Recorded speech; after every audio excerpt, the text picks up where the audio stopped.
नमस्कार दोस्तों, मैं हूं कुलदीप जहांगीर। एक बार फिर से आपके साथ दोस्तों। सभी को वेरी वेरी गुड मॉर्निंग दोस्तों। सभी ऑनलाइन आ चुके होंगे। अपन बात कर रहे थे दोस्तों मनोविज्ञान के बारे में। मनोविज्ञान के बारे में बात कर रहे थे दोस्तों, और मनोविज्ञान की अवस्थाएं के बारे में अपन पढ़ रहे थे। सभी को वेरी वेरी गुड मॉर्निंग दोस्तों। जो जो सभी ऑनलाइन आ चुके हैं, वीडियो को लाइक और शेयर जरूर कर दे दोस्तों। इन दोनों को ना भूले बस आप तो। ठीक है दोस्तों, ज्यादा से ज्यादा शेयर किया करें। अपने ग्रुप बना रखे होंगे ना आपने। आपने ग्रुप बना रखे होंगे, व्हाट्सएप ग्रुप बना रखे होंगे, फेसबुक के ग्रुप बना रखे होंगे। रीड सिलेबस के according first level second level बनते हैं दोस्तों। जिनके एग्जाम कब होंगे ग्रुप बना लेते हैं। जयपुर के, जोधपुर के, मारवाड़ के दोस्त जुड़े रहते हैं दोस्तों। तो उन ग्रुप में भी दोस्तों आप क्लास डाला करें मेरी। उनको भी देखने का मौका दे दोस्तों। ज्यादा से ज्यादा लोग देखेंगे तो ज्यादा से ज्यादा लोग जुड़ेंगे अपने ग्रुप में, अपने परिवार में दोस्तों। और सामान्य ज्ञान ग्रुप परिवार का अगर दोस्तों जिसने सब्सक्राइब नहीं कर रखा है तो चैनल को सब्सक्राइब कीजिए दोस्तों।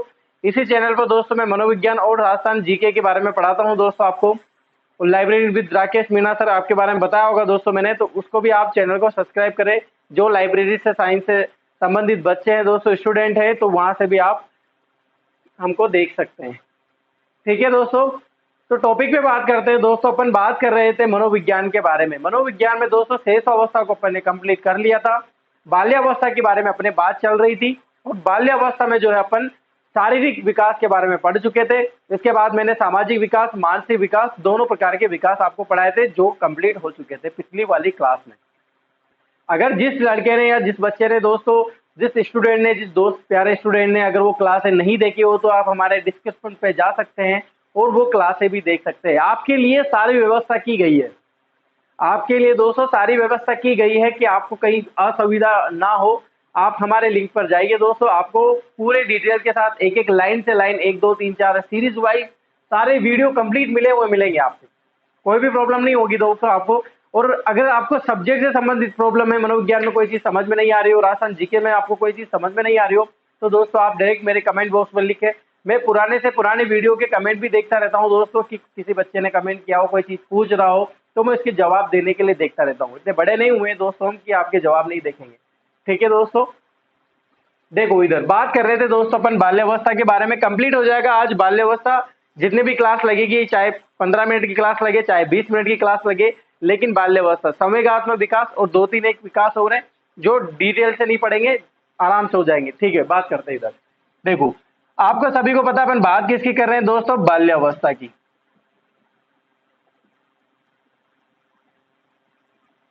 ठीक है दोस्तों, बाल्यावस्था के बारे में अपन बात कर रहे थे और अपन बात कर रहे हैं अब संवेगात्मक विकास के बारे में।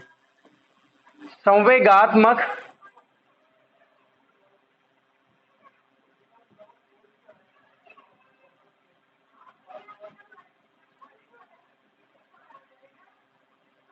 संवेगात्मक विकास के बारे में अपन पढ़ने वाले हैं। तो जैसा कि दोस्तों मैंने आपको शेष अवस्था में बताया था, वैसा का वैसा ही विकास जो है दोस्तों यहाँ पर आपको देखने को मिलेगा। सबसे बड़ी बात करें दोस्तों, मैंने जैसे हर बार बात करता हूं दोस्तों, तो बाल्यावस्था में इसका विकास कैसा होता है दोस्तों, इसकी बात करते हैं। तीव्र होता है, मंद होता है। तो ये दोस्तों क्या होता है, मंद होता है। कैसा होता है दोस्तों, मंद होता है। मंद होने का मतलब यहां पर क्या है दोस्तों, एक एक चीज लेके चलेंगे, आपको कोई भी प्रॉब्लम नहीं होगी। मंद होने का मतलब यहां पर मैंने पहले क्लास में बताया था, अभी भी बता रहा हूं। मंद होने का मतलब दोस्तों, जो मंद यहां पर से संवेगात्मक जो विकास है, यानी कि संवेग जो उत्पन्न हो रहे हैं, वो कोई नए संवेग उत्पन्न नहीं हो रहे हैं। यानी कि शेष अवस्था के अंत तक सभी संवेग बच्चे में उत्पन्न हो जाते हैं। ये मैंने बताया था आपको, एज भी लिखाई थी आपको। तो वो संवेगों में अब परिपक्वता आ जाती है। क्या कह सकते हैं दोस्तों, कोई भी नए संवेग नए संवेग उत्पन्न नहीं होते। यानी कि दोस्तों कोई नए संवेग उत्पन्न नहीं होते। किस अवस्था में, बाल्यावस्था में। सभी संवेग आ जाते हैं दोस्तों शेष अवस्था में, अंत तक जो है बालक में सभी प्रकार के संवेग उत्पन्न हो जाते हैं। यानी कि यहां पर बात करें दोस्तों, तो कोई भी संवेग उत्पन्न नहीं होते। नहीं पर ध्यान देना, नहीं होते। जबकि बाल्यावस्था में, यानी कि यहां लिख सकते हैं अपन, बाल्यावस्था में संवेगों में परिपक्वता परिपक्वता आ जाती है। क्या आ जाती है दोस्तों? परिपक्वता आ जाती है। ध्यान देना यहां पर, यानी कि अब जवान हो गए संवेग। अब संवेग जवान हो गए तो इसका मतलब क्या है? इसका मतलब यह है कि दोस्तों जैसे बाल्यावस्था शेष अवस्था में जो जिस प्रकार के भी संवेग थे वो उनको दमन करना नहीं जानता था, नियंत्रण करना नहीं जानता था, प्रकट करना भी नहीं जानता था दोस्तों। यानी कि दोस्तों वो कैसे भी कर लेता था, जैसे भूख लगी रोने लग जाएगा, एक ही प्रकार के संवेग करेगा तो चुप कराने के लिए उसको मम्मा को आना पड़ता था दोस्तों। अब ऐसा यहां पर नहीं होगा। यहां पर दो थप्पड़ भी मारेंगे दोस्तों, खाना भी खाएगा और चुप भी हो जाएगा। कौन? बाल्यावस्था का बालक। आया दोस्तों समझ में? परिपक्वता ये होती है। परिपक्वता का मतलब दोस्तों अब दमन करना, जो पहले दमन करना हो रहा था यहां पर दमन करना छिपाना नहीं जानता है, सीख जाता है, मतलब सॉरी सीख जाता है। शेष अवस्था में नहीं जानता था और यहां पर दमन करना और छिपाना सीख जाएगा। जैसे गुस्सा होएगा तो दोस्तों गुस्सा होके रूम में बैठ जाएगा और अपने आप फिर जैसे जैसे मान लो आपने कहा मैगी बनाऊंगी तेरे लिए आज, तो बालक मैगी बनाने पे और दोस्तों नाराजगी वापस दूर कर लेगा, खुद ही सब कुछ कर लेता है। तभी तो बोलते हैं दोस्तों बाल्यावस्था की एज में यानी कि स्वयं कर लेता है, यानी कि उसमें क्या आ जाता है? आत्मनिर्भरता पाई जाती है। ये मैंने विशेषता में आपको बताया था। तो यहां पर भी वही बात चल रही है। संवेगात्मक विकास, बाल्यावस्था में विकास कैसा होता है? मंद होता है। यानी कि मंद होने का मतलब है कि उसमें परिपक्वता आ जाती है शेष अवस्था के जो संवेग उत्पन्न हुए थे उनमें। बाल्यावस्था में संवेगों में परिपक्वता आ जाती है, अर्थात अर्थात लिखेंगे यहां पर अपन, अर्थात बालक संवेगों को नियंत्रण करना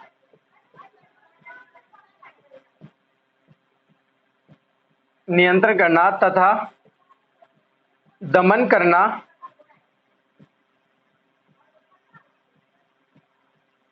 व छिपाना सीख जाता है।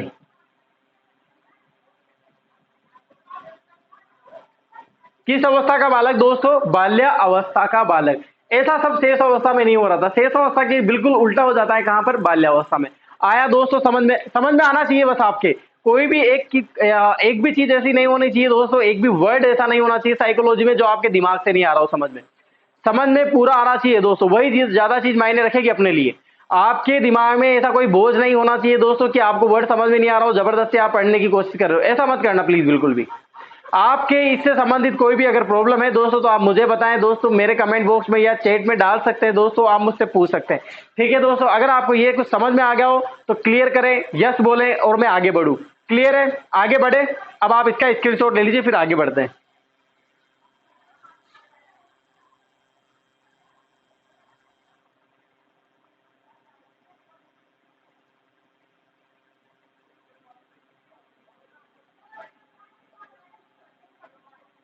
ठीक है दोस्तों, मिटा दूं। ये हुई दोस्तों अपन संवेगों के बारे में अपन बात कर रहे हैं, जो अपन ने थोड़ी सी बात की है। अभी और भी बात है, आज सारे कंप्लीट हो जाएगा दोस्तों, लगभग आपका बाल्यावस्था कंप्लीट हो जाएगा। फिर अपन इसके बाद जो पढ़ेंगे वो है किशोर अवस्था, जो नेक्स्ट क्लास में अपन पढ़ने वाले हैं। वेरी वेरी इंपॉर्टेंट दोस्तों अवस्था। अब देखना इधर, ध्यान देना दोस्तों। अब बात अब लिख रहा हूं मैं, बालक संवेगों को नियंत्रण करना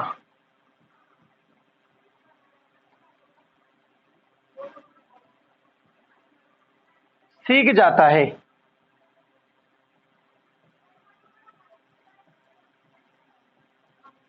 क्या करना सीख जाता है दोस्तों? नियंत्रण करना सीख जाता है। समझना यहां पर एक बात समझने वाली है। मैंने शेष अवस्था में कहा था कि बालक नियंत्रण करना नहीं सीखता है। वहां पर मैंने एक चीज बोली थी आपको, क्या बोला था? ये बोला था दोस्तों, जब नियंत्रण करता है तो कैसे नियंत्रण करेगा? क्योंकि उसमें बुद्धि नहीं होती है, विकास नहीं हो पाता है दोस्तों बुद्धि का, वो जानता नहीं है दोस्तों। अब यहां पर क्या होगा दोस्तों? बाल्यावस्था में वो नियंत्रण किस प्रकार से करेगा? समझना उस बात को। नियंत्रण करेगा दोस्तों, क्योंकि यहां पर बालक का व्यक्तित्व कैसा होता है? बहिर्मुखी व्यक्तित्व होता है।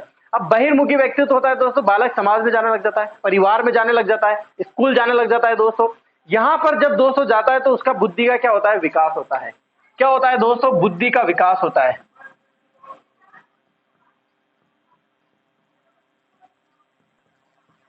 और बुद्धि के कारण ही दोस्तों, बुद्धि के कारण ही ये संवेगों को नियंत्रण करता है।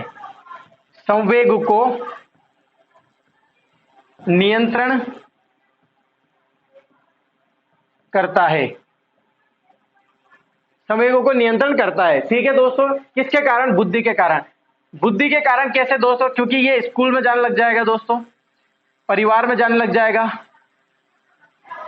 इसके बाद दोस्तों समाज में जाने लग जाता है, इसके बाद बात करें दोस्तों ये स्कूल में जाने लग जाएगा। ये सब सारी चीजें होने के बाद दोस्तों वो क्या करता है? संवेगों पर नियंत्रण करना सीख जाता है। ये होता है दोस्तों बाल्यावस्था में। आया दोस्तों समझ में? क्लियर है ना? यहाँ पर कोई प्रॉब्लम नहीं है। देखो वहां पर मैंने बताया था कि बुद्धि पर जिसका काबू नहीं होता, बुद्धि पर जिसका वश नहीं होता ना, ये सबको दोस्तों गुस्सा कैसे आता है? अगर जिसमें मान लो बुद्धि ही नहीं है, अरे बुद्धिमती मारी गई है क्या तेरी, जो ऐसा बोल रहा है इसको? अब यहाँ पे क्या है दोस्तों, बुद्धि के बारे में समझने लग जाता है।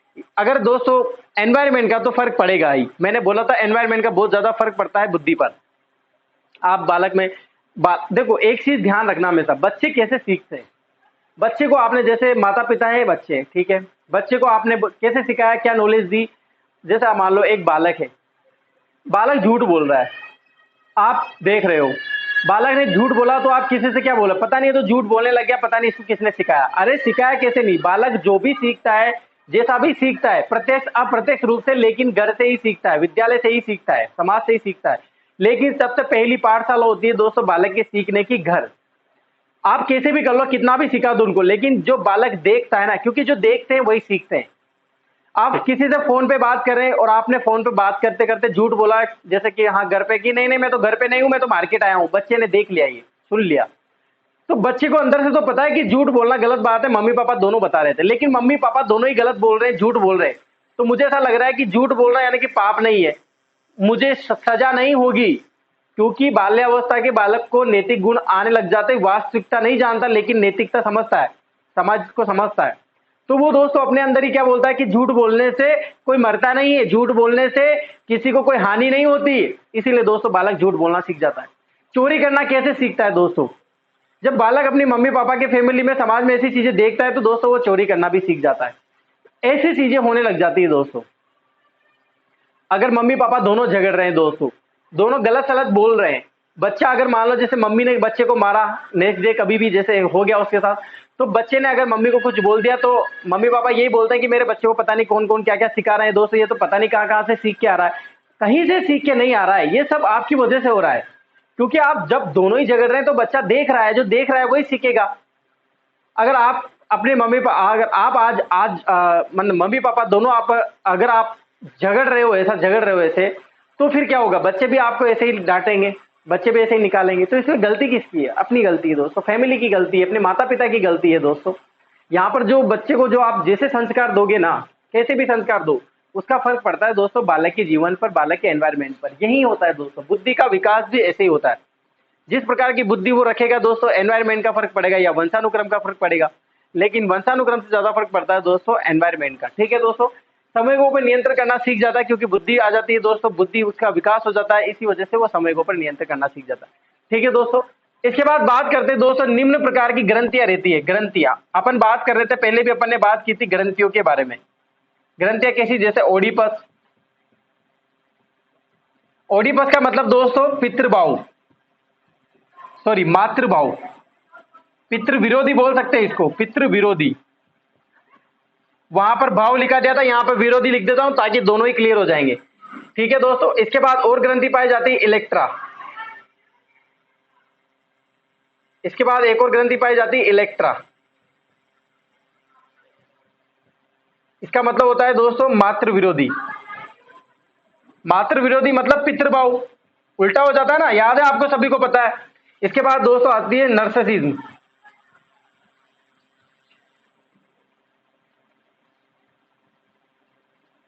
ये आती है समलैंगिक वाली, स्वयं से प्रेम। किससे? स्वयं से प्रेम। तो ऐसी वाली जो ग्रंथि रहती है दोस्तों, इनका प्रभाव, इन ग्रंथियों का प्रभाव कम हो जाता है।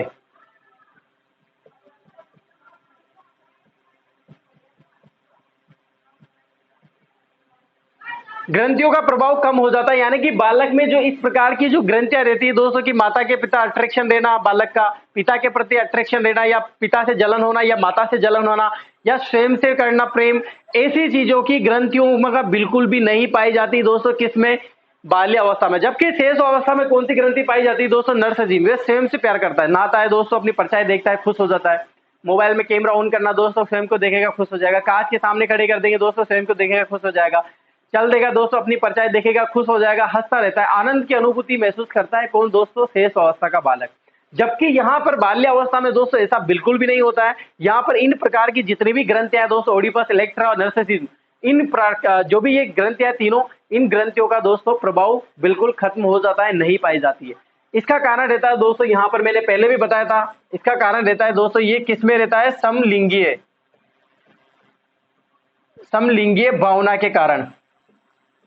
यहाँ के दोस्तों अपने दोस्त बनाता है, वो समान प्रकार के दोस्त बनाता है, बालक बालक के साथ रहता है, बालिका बालिका को पसंद करता है, तो ये दोस्तों उनके साथ खेलना, उनके मित्र बनना, इसीलिए दोस्तों यहाँ पर एक समलिंगीय भावना पाई जाती है। ठीक है दोस्तों, बार बार बता रहा हूँ, एक ही चीज, कंफ्यूज वाली चीज नहीं है दोस्तों, याद रखना, मोस्ट इंपॉर्टेंट है दोस्तों, कैसे भी प्रकार से क्वेश्चन पूछा जा सकता है आपसे और कॉम्पिटिशन में।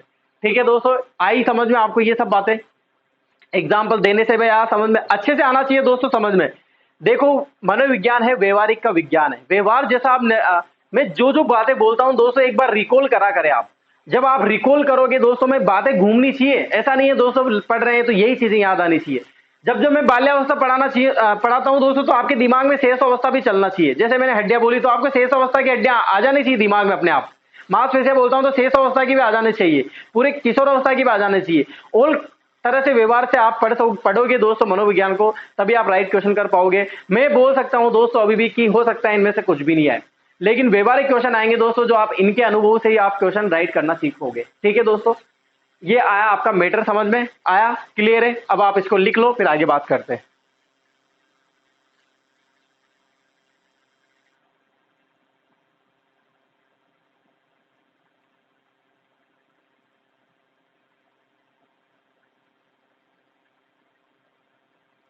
मिटा दो दोस्तों।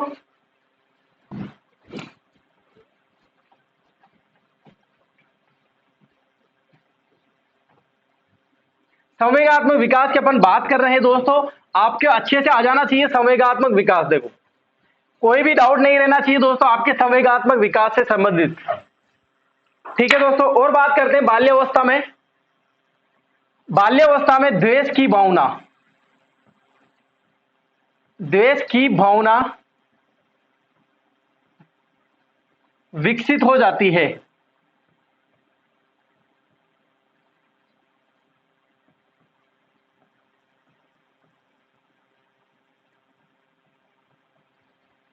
किसकी भावना दोस्तों? द्वेष की भावना, यानी कि जलनशीलता। लो, मैं जलनशीलता लिख देता हूं, जलनशीलता। द्वेष का मतलब दोस्तों आप एक और वर्ड ले सकते हो दोस्तों, ईर्ष्या। जलन होती है, ईर्ष्या को बोल सकते अपन। घृणा, घृणा नहीं कह सकते क्योंकि दोस्तों पसंद तो करता है, लेकिन ईर्ष्या जलन होती है। ईर्ष्या अभी मैं समझा दूंगा दोस्तों कैसी। जलनशीलता मतलब हिंदी का यूज ले रहा हूं मैं वर्ड, कि जलन होना, किसी को देखने पर जलन होना। आप इन दोनों को हटा दीजिए, नहीं तो आप मुझे गलत साबित कर दोगे। द्वेष ही लिखना रहने दो वहां पर, मैं समझा दूंगा आपको। ठीक है दोस्तों, आप मुझे गलत साबित कर दोगे, अभी मुझे पता है। द्वेष की भावना, कारण क्या होता है दोस्तों? द्वेष की भावना का कारण लिखेंगे पहले। देखो, पहले इसको लिख लेते हैं, द्वेष की भावना किस किस में, जैसे समझ लो पहले। द्वेष की भावना दोस्तों, जैसे जलन होने लग जाती है दोस्तों, एक ईर्ष्या घृणा जैसे वर्ड आने लग जाते हैं उसके मन में। क्या होता है दोस्तों, जैसे अपने घर में छोटे भाई बहन है, जैसे एक लड़की है और एक लड़का है, ठीक है। तो दोस्तों एक बालक को बालिका से जलन होती है। क्यों जलन होती है? इसका कारण भी है कि एक अट्रैक्शन रहता है दोस्तों। पापा का अट्रैक्शन रहेगा बालिका के प्रति, और मम्मी का अट्रैक्शन रहेगा बालक के प्रति। जैसे मान लो कोई नई चीज लेके आती है दोस्तों, मम्मी जैसे मार्केट जाती है तो अपने बालक के लिए कुछ लेके आ जाती है, बालिका के लिए, अपनी बेटी के लिए कुछ नहीं लेके आती है। या फिर अपने बेटे के लिए कोई अच्छी महंगी वाली चीज आती है, बालिका के लिए कुछ सस्ती वाली चीज लेके आ जाती है। तो दोस्तों ये कारण होता है द्वेष आना, जलन होने लग जाती है दोस्तों। आपने कहीं जनरली फैमिली में देखा होगा ऐसा कि जो बालक बालिका दोनों लड़ते रहते हैं, जलन होने लग जाती है दोस्तों। जैसे आप कहीं खाना खाने जा रहे हो तो दोस्तों बालक को लेके मम्मी जा रही है, तो मम्मी ने ज्यादा फोर्स किसको किया कि बेटे को रहने दो, आप बेटे को लेके चलते हैं अपन। तो तीनों गाड़ी में चले जाएंगे, बेटी यहीं रह जाएगी। तो बेटी दोस्तों अपने भाई से जलनशीलता करने लग जाएगी, द्वेष की भावना आ जाती है, अपने भाई के प्रति। अगर ऐसा हो जाता है दोस्तों, पापा किसी दिन कहीं घूमने जा रहे हैं, मेले में देखने जा रहे हैं, मेले में जा रहे हैं, तो दोस्तों अपनी बेटी को लेके चले जाते, बेटे को नहीं लेके जाते, तो वहां पर और ज्यादा द्वेष की भावना आ जाती है।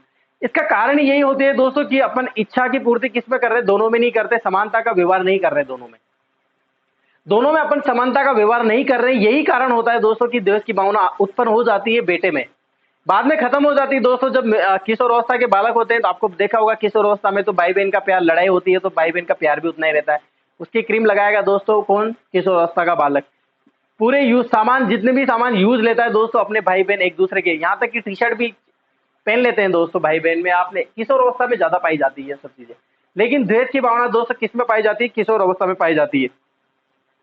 हमेशा समान व्यवहार करना चाहिए दोस्तों, इच्छा की पूर्ति नहीं होती यहाँ पर, इसीलिए कारण होता है द्वेष की भावना आ जाती है। ठीक है दोस्तों, देखो जैसे लिख देते हैं, द्वेष की भावना पाई विकसित हो जाती है जैसे भाई बहन आपस में लड़ते हैं। इसका कारण रहता है दोस्तों समानता का व्यवहार ना होना, यही इसका मेन कारण होता है दोस्तों, किसका, समानता का व्यवहार नहीं होना।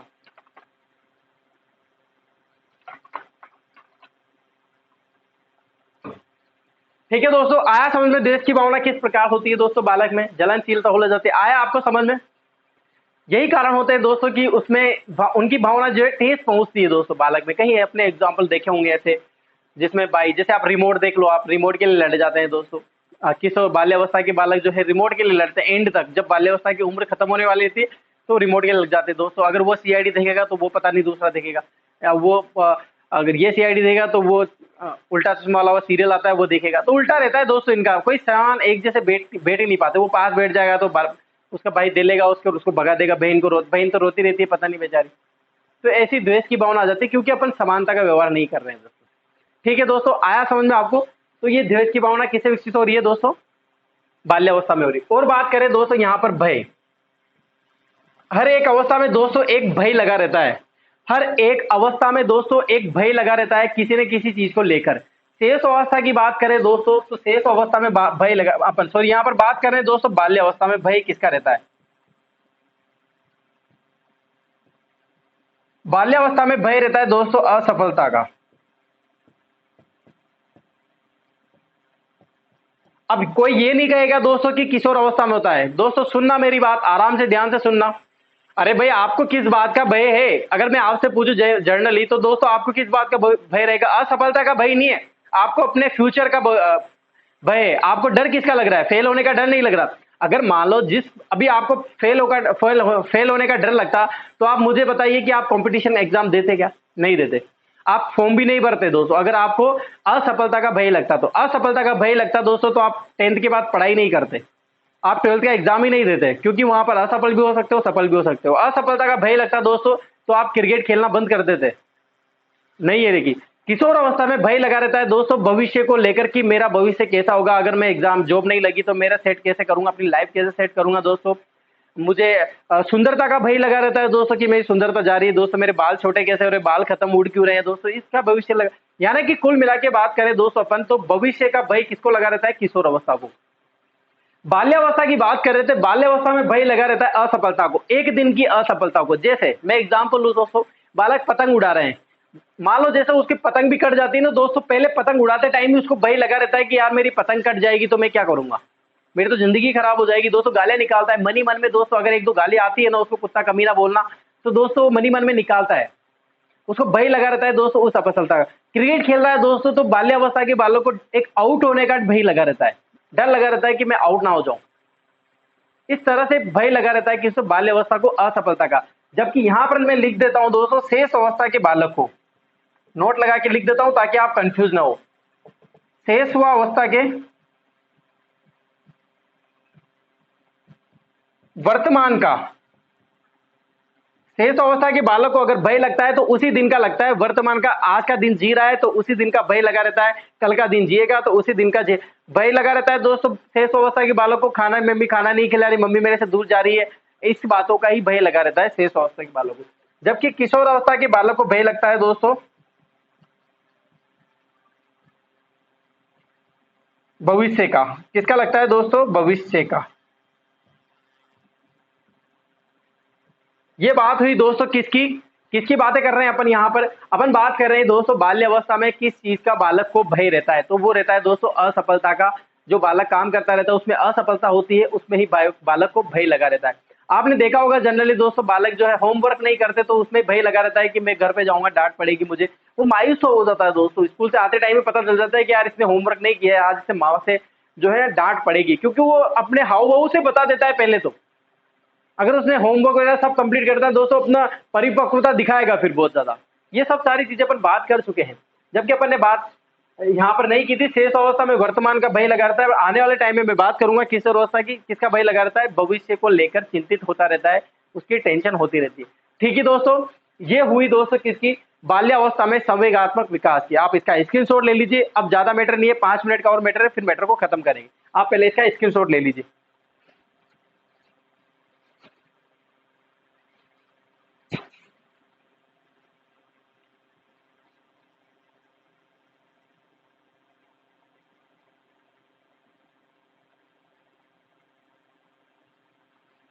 मिटा दो दोस्तों।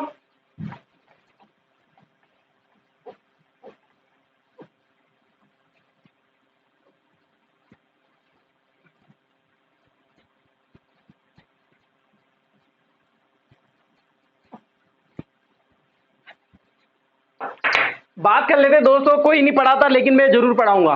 कोई नहीं पढ़ाता, यहीं पर मैटर क्लोज कर देते हैं, लेकिन जरूर अपन बात करेंगे दोस्तों। यहां पर बात कर रहे हैं अपन संज्ञानात्मक विकास का।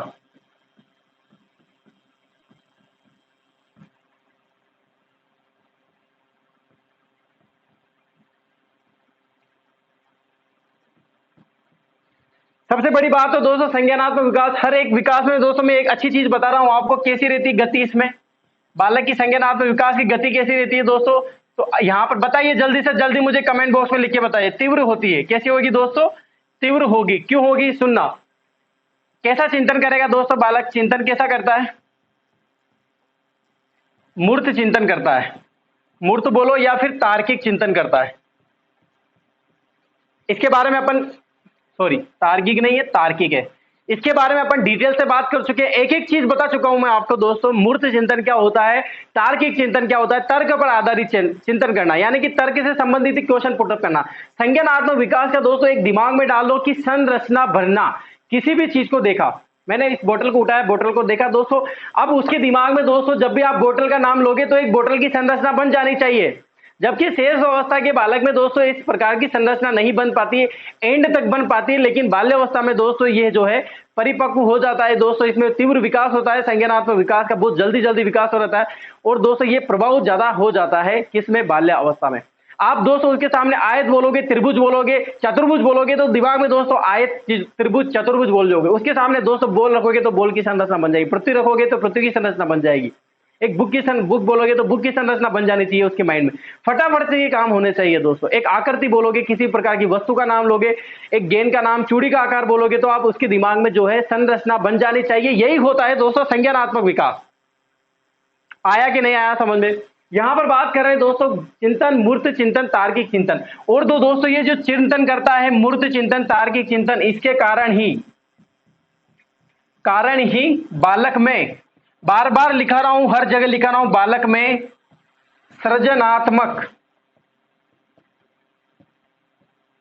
सृजनात्मकता का गुण विकसित होता है, विकसित होता है। सृजनात्मकता का मतलब क्या होता है दोस्तों? इसको इंग्लिश में बोलते हैं क्रिएटिविटी। क्या बोलते हैं? क्रिएटिविटी, सॉरी क्रिएटिविटी बोलते हैं इंग्लिश में, क्रिएटिविटी नहीं, क्रिएटिविटी। क्रिएटिविटी का मतलब दोस्तों जब एक डिटेल से अपना आएगा पूरा, मैं टॉपिक अच्छे से पढ़ाऊंगा, इतना अच्छे से पढ़ाऊंगा दोस्तों आपको बता दूंगा। क्रिएटिविटी का मतलब दोस्तों प्रतिभाशाली एक बालक होता है, प्रतिभाशाली। प्रतिभाशाली बालक के सामने आप दोगे दोस्तों, एक किताब दे दोगे और उसको बोलोगे कि इसको याद करके अगले दिन टेस्ट है, तो हो सकता है दोस्तों प्रतिभाशाली बालक 100 to 100 ला सकता है, लेकिन क्रिएटिविटी बालक दोस्तों 100 to 100 नहीं आए। लेकिन दोस्तों हो सकता है, आपने 3 इडियट मूवी देखी है? देखिए ना दोस्तों, उसमें दो कैरेक्टर रहते हैं, एक तो आमिर खान का रहता है और एक वो जो छोटा वाला बालक रहता है ना, जो उसका कंपटीशन हमेशा उससे रहता है, रणछोड़ दास छाछ। वायरस वायरस पता नहीं कौन था दोस्तों, वो चूरन खाता रहता था ना, क्या नाम है उसका, देखा है ना दोस्तों। तो वो दोनों एक ही प्रकार के, एक था प्रतिभाशाली, मान सकते हैं कि वो अच्छा था, याद करता था, रटने की प्रवृत्ति ज्यादा होती थी। लेकिन आमिर खान का जो रोल था दोस्तों, वो क्रिएटिविटी बालक था, नए नए प्रकार के चीजें बनाता रहता था, कभी फ्रिज को खोलेगा दोस्तों, कभी फैन बनाएगा दोस्तों, कभी जो है अलग अलग प्रकार के स्क्रू ड्राइव वगैरह सब हाथ में रहते थे, यानी कि नई नई चीजें, जिज्ञासा ज्यादा रहती थी किसी भी चीज को देखने की। डिब्बा रखा, उसको खोलकर देखने की जिज्ञासा ज्यादा रहती है क्रिएटिविटी बालक में, कि यार मैं देखना चाहता हूँ इसके अंदर है क्या। ये रहते हैं दोस्तों क्रिएटिविटी बालक। अधिकतर आने के बाद जो तो साइंटिस्ट बनते हैं, क्रिएटिविटी बालक बनते हैं, मैकेनिक वगैरह सभी क्रिएटिविटी पाई जाती है दोस्तों। इसमें टेक्निकल जो भी शॉप वगैरह खोलते हैं वो सब क्रिएटिविटी माइंड के रहते हैं, जो अलग अलग चीजें निकालते रहते हैं, बनाते रहते हैं, आविष्कार करते रहते हैं। आमिर खान का रोल यही पर था, इसी पर बेस्ड था। ठीक है दोस्तों, वो चेन वाला एग्जाम्पल नहीं देता क्या, वो चेन वाला एग्जाम्पल देता है दोस्तों, तो उसको डेफिनेशन बताता है, फैन चल रहा है, स्विच ऑन किया, फैन चला गया। तो दोस्तों आंसर भी ऐसे ही देते हैं क्रिएटिविटी जैसे, रटते नहीं है बिल्कुल भी। प्रतिभाशाली में ये चीजें नहीं पाई जाती। प्रतिभाशाली आप पढ़ेगा, लिखेगा, पेपर में एग्जाम देगा, 100 to 100 आ जाएंगे, टॉप कर देगा। अभी जैसे 10th का रिजल्ट आ रहे हैं, अभी 10th के रिजल्ट 99.50% बनी है टॉपर के, तो हो सकता है दोस्तों वो प्रतिभाशाली हो, लेकिन जरूरी नहीं है कि क्रिएटिविटी हो। लेकिन क्रिएटिविटी दोस्तों अगर 99% बन रही है तो दोस्तों क्रिएटिविटी है, तो प्रतिभाशाली भी है। लेकिन प्रतिभाशाली जरूरी नहीं क्रिएटिविटी हो। प्रतिभाशाली बालक अलग होते हैं, क्रिएटिविटी अलग होते हैं। इनको बाद में अलग किया था, पहले एक में आते थे, फिर बाद में अलग किया। ये सारी बातें मैं आपको पढ़ाऊंगा, डोंट वरी दोस्तों। आप जिज्ञासा बनाए रखें मेरे साथ दोस्तों, मेरे साथ जुड़े रहे, इस ग्रुप के साथ, इस परिवार के साथ जुड़े रहे दोस्तों। ये सारी इतनी भी चीजें हैं, मजेदार चीजें जो है ना, मैं आपको बताता रहूंगा। ठीक है दोस्तों, तो यहाँ पर बात कर रहे थे अपन, चिंतन करने लग जाता है, मूर्त तार्किक समझने वाली चीजें, तो उसके कारण ही दोस्तों उसमें सृजनात्मकता के गुण विकसित होने लग जाते हैं। और एक और बात लिखने की जरूरत नहीं है, सुन लेना, उसमें यानी आकृति को पहचानने लग जाता है दोस्तों, दृश्य को देखने लग जाता है, उसके बारे में जानने लग जाता है, समझने लग जाता है। बाल्य अवस्था का बालक। ठीक है दोस्तों, ये हो गया संज्ञानात्मक विकास भी खत्म। अगर आपको इससे संबंधित कोई प्रॉब्लम है दोस्तों तो मुझे बताया। अभी क्लियर है दोस्तों, एक एक चीज समझ में आना चाहिए। आ रही है समझ में, क्लियर है? आगे बढ़ूं, बढ़ जाऊं आगे, फिर इसको लिख लो पहले आप।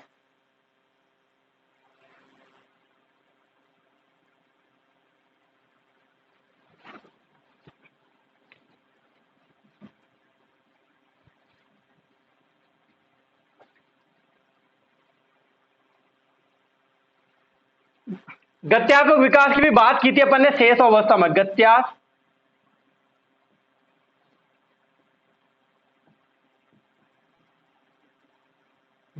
विकास कुछ नहीं है दोस्तों। गत्यात्मक विकास क्या है? ये क्या होती है? गति होती है। अब गति क्या है दोस्तों? दौड़ रही है, ये दौड़ रही है, यानी कि इसमें क्या आ जाएगा? बालक नियंत्रण आ जाएगा। नियंत्रण व स्थिरता सीख जाता है। लिखने की जरूरत नहीं है। देखो, गत्यात्मक गति, नियंत्रण करना, उस पर गति पर नियंत्रण करना और गति पर स्थिरता करना। दौड़ेगा, साइकिल चलाएगा, ब्रेक लगाएगा, हाथों हाथ रोक लेगा। ऐसा नहीं रहेगा आप पहले से कि साइकिल चला रहा, पापा बोलेंगे रुको, तो दोस्तों वो बोलते यहाँ रहे और निकल बहुत ज्यादा आगे जाएगा शेष अवस्था का। ऐसा नहीं रहेगा। यहाँ पर नियंत्रण करना और स्थिरता दोनों चीजें सीख जाता है। गत्यात्मक विकास में इस प्रकार का विकास हो जाता है। ठीक है दोस्तों, ये हुई बात गत्यात्मक विकास की। यहाँ पर दोस्तों एक चीज हमेशा ध्यान रखना, बालक में, बाल्यावस्था में, बाल्यावस्था के बालक, बाल्यावस्था के बालक, बाल्यावस्था के बालक में, बाल्यावस्था के बालक में स्टडी यानी कि शिक्षा, शिक्षा दी जानी चाहिए।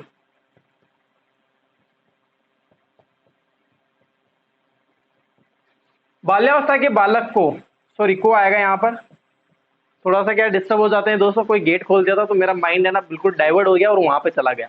इसीलिए दोस्तों मेरी लाइन होता है ना दोस्तों, दिमाग एक जगह लगता है ना तो एक ही जगह काम करना चाहिए। ऐसा नहीं है दोस्तों दो जगह, अभी डाइवर्ट हो गया था, डाइवर्ट हो गया मेरा दिमाग। यहाँ पर मैं बात कर रहा हूँ दोस्तों, जैसे अब सुनने की बात ज्यादा है। बाल्यावस्था में अपन शिक्षा की बात करें कि किस प्रकार की शिक्षा देनी चाहिए, तो बालक को दोस्तों शिक्षा पे ज्यादा नहीं है ऐसा। बालक को खेल विधि और कहानी विधि, दो प्रकार की विधियां नाम ले रहा हूं, खेल विधि और कौन सी बोली? कहानी विधि। यानी कि बालक को सिखाना चाहिए दोस्तों, एक तो खेल विधि से, इसमें बाल्यावस्था में विधियां बता रहा हूं मैं आपको। बाल्यावस्था की बेस्ट विधि है खेल विधि, और एक बताई मैंने दोस्तों खेल विधि के अलावा कहानी विधि। कहानी विधि, ये दो विधियां हैं दोस्तों। जैसे मैंने शेष अवस्था में बताया था दोस्तों, वहां पर किंडरगार्टन विधि और खेल विधि, दोनों विधियां दोस्तों। खेल विधि कब मैंने वहां पर भी बताया था, खेल विधि जब अंत तक हो जाती है, और यहां से खेल विधि शुरू हो जाती है। और कहानी विधि, कहानियों से और खेल से ज्यादा सीखता है, और सबसे ज्यादा सीखता है बालक खेल विधि से। खेल विधि के प्रवर्तक आपको पता है कौन से दोस्तों? मुझे कमेंट बॉक्स में अभी के अभी चाहिए कि खेल विधि के प्रवर्तक कौन है। आपको मैंने बताया खेल विधि के प्रवर्तक कौन है, और जिसको कहानी विधि के प्रवर्तक भी याद है मुझे कमेंट बॉक्स में लिख के बताइए। जल्दी से जल्दी आंसर आना चाहिए दोस्तों आप सभी के। खेल विधि के प्रवर्तक के नाम क्या है दोस्तों? Cook, Caldwell cook. क्या नाम है दोस्तों? Caldwell cook, Caldwell cook. किसके दोस्तों? खेल विधि के। कहानी विधि के प्रवर्तक के दोस्तों ये बताया नहीं था, तो ये किसके दोस्तों? मारिया मोंटेसरी, जो मोंटेसरी विधि के प्रवर्तक है। लिख लेना दोस्तों, वेरी वेरी इंपॉर्टेंट क्वेश्चन है दोस्तों। बाल्यावस्था के बालक को शिक्षा देने के लिए सबसे या सिखाने के लिए सबसे अच्छी विधि कौन सी है दोस्तों? खेल विधि, कहानी विधि। शेष अवस्था में बताया था मैंने, वहां पर भी, वहां पर कौन सी थी दोस्तों? एक तो किंडरगार्टन विधि थी और खेल विधि थी। ठीक है दोस्तों, आया समझ में? ये होता है दोस्तों बाल्यावस्था का एंड। बाल्यावस्था की शिक्षा के लिए दोस्तों आपको शारीरिक विकास का ध्यान रखना चाहिए माता पिता को, उसके एनवायरमेंट का ध्यान रखना चाहिए, उसके मानसिक विकास का ध्यान रखना चाहिए, उसकी जिज्ञासाओं का सर्वाधिक ध्यान रखना चाहिए। इसके बाद बात करें उसके स्वास्थ्य का ध्यान रखना चाहिए, बालक किस प्रकार से खेल रहा है, किस प्रकार से सीख क्या रहा है बाहर। क्योंकि दोस्तों क्या होता है कि बालक बाहर जाने लग गया, अब आपको उसको ज्यादा ध्यान रखना चाहिए। बालक बाहर जाने लग गया दोस्तों, तो उसका ज्यादा ध्यान रखना पड़ेगा, तभी जाके आपका जो बालक है दोस्तों उसमें अपन अच्छी शिक्षा दे सकते हैं, उसको अच्छे से विकास कर सकते हैं उसका। ठीक है दोस्तों, आज के लिए इतना ही काफी दोस्तों। आज की क्लास अगर आपको अच्छी लगी हो तो लाइक कमेंट जरूर कीजिए, सैंपल जरूर डालें मुझे। वो जो एक सैंपल आता है दोस्तों, एक ये आता है और एक ये आता है, प्लीज इसको दबाया करें, इसको नहीं, इसको भी दबाएं दोस्तों। इसका भी टाइम आएगा जब अच्छे व्यू मिलने लग जाएंगे आपकी कृपा से, जब नाम ज्यादा हो जाएगा दोस्तों तो ऐसे ज्यादा हो जाएंगे फिर। तो आप पहले मुझे ये जरूर दे दोस्तों, इनकी कमी बाद में मुझे महसूस होने लग जाएगी, तो मैं अपने आप आने लग जाएंगे वो। अभी आप प्लीज मुझे ऐसे मिल मिल के आगे बढ़ाएं दोस्तों, और ज्यादा से ज्यादा अपने ग्रुप बना रखे होंगे दोस्तों, उसमें ज्यादा से ज्यादा शेयर किया करें, अपने दोस्तों को बताएं कि क्लास अच्छी लगती हो तो आप जरूर बताएं। ठीक है दोस्तों, आज के लिए इतना ही काफी। नेक्स्ट क्लास में अपन किशोर अवस्था को लेके बात करेंगे, किशोर अवस्था को जरूर पढ़ के आए थोड़ा बहुत, फिर आगे बात करेंगे। Okay bye bye, good evening, good morning सभी को, बाय।